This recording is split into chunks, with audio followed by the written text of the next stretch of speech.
Hi there, Advanced Hire.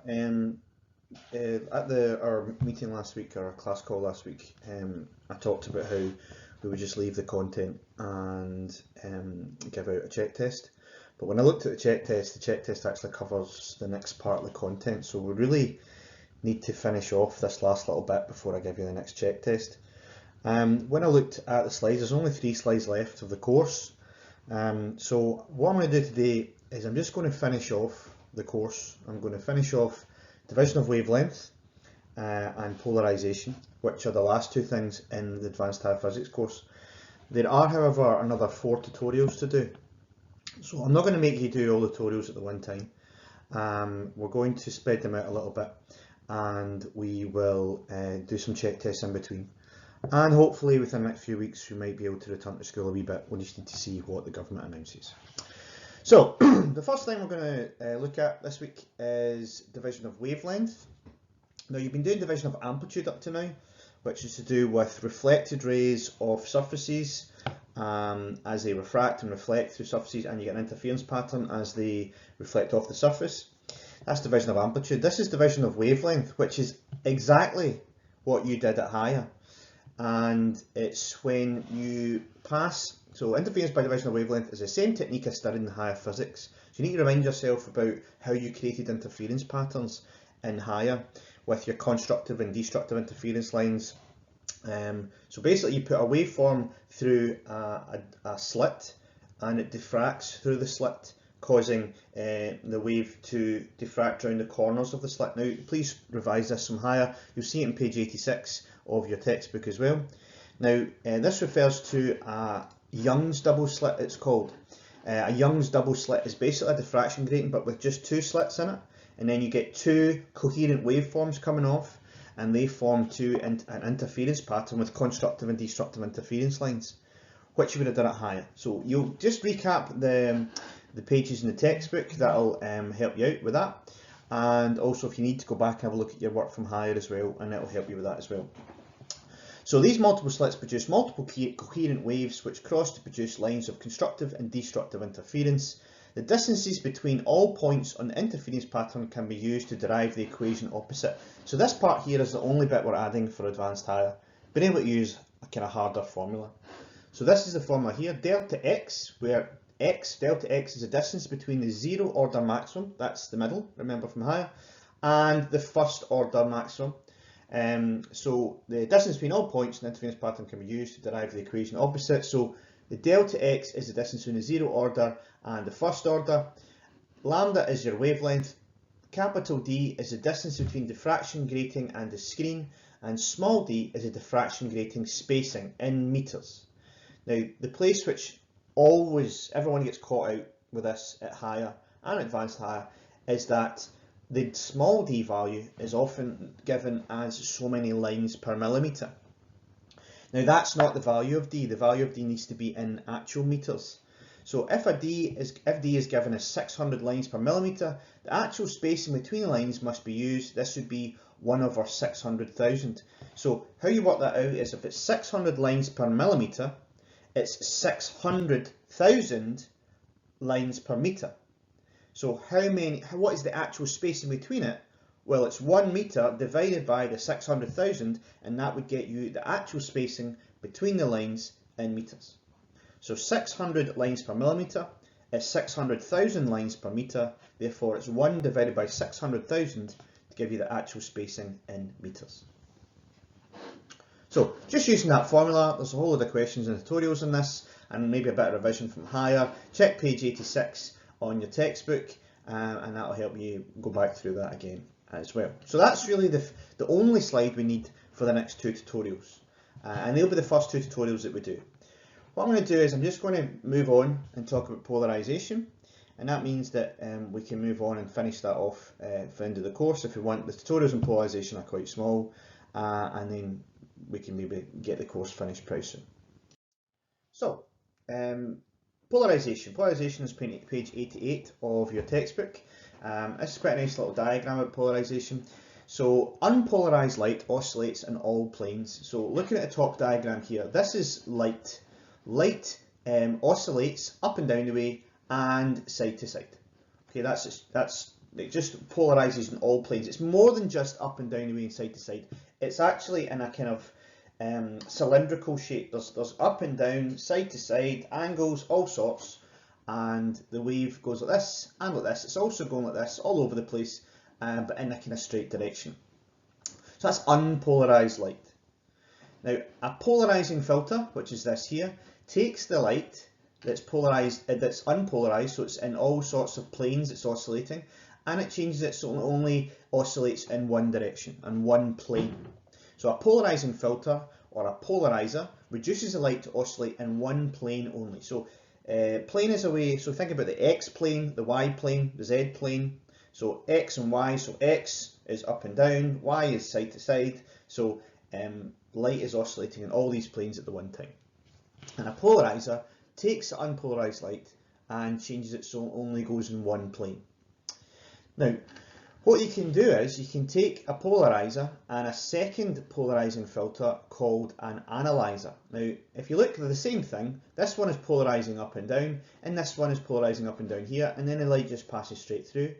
But if we take the polarizer and the analyzer and turn the analyzer so it's at right angles to the polarizer, see there, that's sideways, that's up and down the way, we can totally block all the light coming through.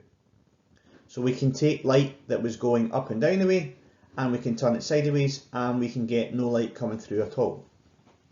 One application of this is to control the amount of light that passes into a lens or into a camera or into your eye or into a device. You can have a polarizer and an analyzer, and you can turn the analyzer, and the closer you get to that 90-degree difference between the two, the less light that comes in. So you can actually have it so there's a lot of light, and as you turn it, it goes down to no light. But you can just have complete control by turning how the analyzer here is used. So that's the theory behind it, what polarization is, and that's on page 88 of your textbook. Now, the calculations we need to do in this is called to do with Brewster's angle on page 89 of your textbook as well. Now, this is quite an interesting phenomenon that we get, and that when you have unpolarized light that comes down and hits a medium, the interesting thing about the medium is an electrical insulator, so water, snow or glass. The light can come down and reflect off that water, snow or glass, and as it comes off, it has been polarized, which is just an interesting phenomenon that we get in nature. I'll talk about some examples in a minute. So we have unpolarized light here coming down to a surface, and that surface is going to be water, snow or glass, and then it reflects off that surface, and what comes off is a polarized light. So it's been polarized into one plane. So this happens when the reflected ray and the refracted ray are at 90 degrees. So there's 90 degrees between these two. Only happens, oh sorry, not these two, between these two. So the light comes in and it's refracted, and here it is reflected. If there's 90 degrees between the reflected ray and the refracted ray, 90 degrees in here, then this is the light that comes off here, the reflected light has been polarized. Now this angle that the light makes with the normal as it comes in to make all this happen is known as the Brewster's angle. So light comes in, gets reflected off and refracted, and if there is 90 degrees between these two reflected and refracted rays, then the angle that the instant light makes with the normal is known as Brewster's angle. This light here has been polarized. Okay?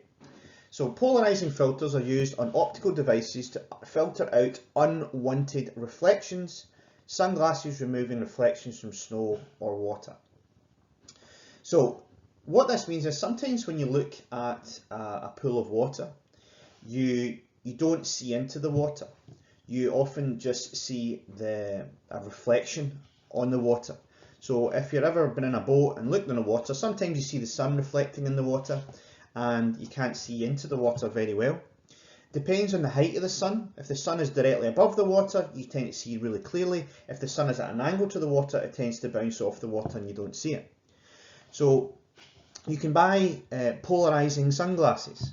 or you buy polarizing filters for cameras or binoculars.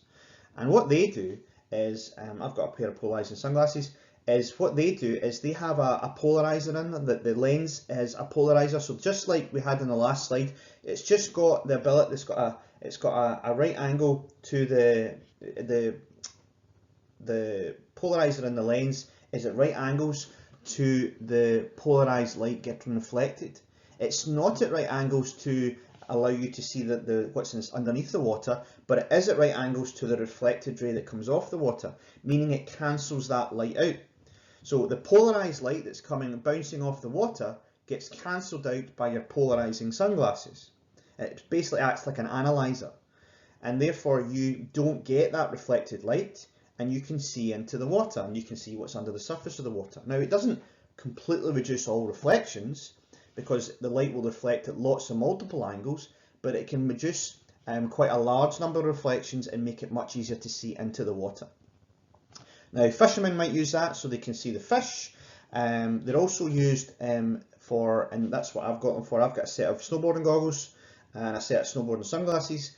And what can happen when you're snowboarding or skiing is you get a lot of reflection of the snow in front of you, and it's a lot of glare that comes off the snow. It can really hurt your eyes.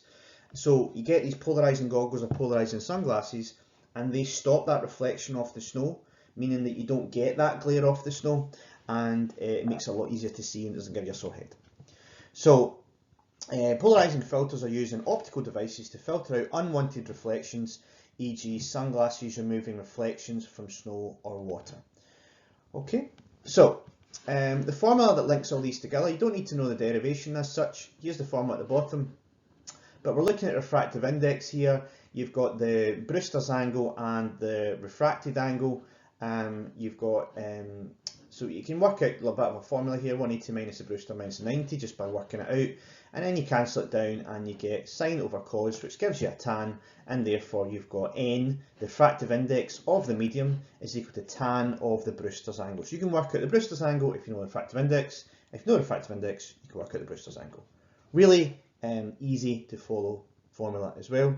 So that's what the past paper questions will cover. Okay, so that's us finished the advanced higher course. There's 4 tutorials to do. I'll talk to you about what tutorials I want you to do first, and there is past paper check tests that we'll work through, and obviously our class calls on a Thursday. Okay, and I'll get in touch with you through the team. Thanks.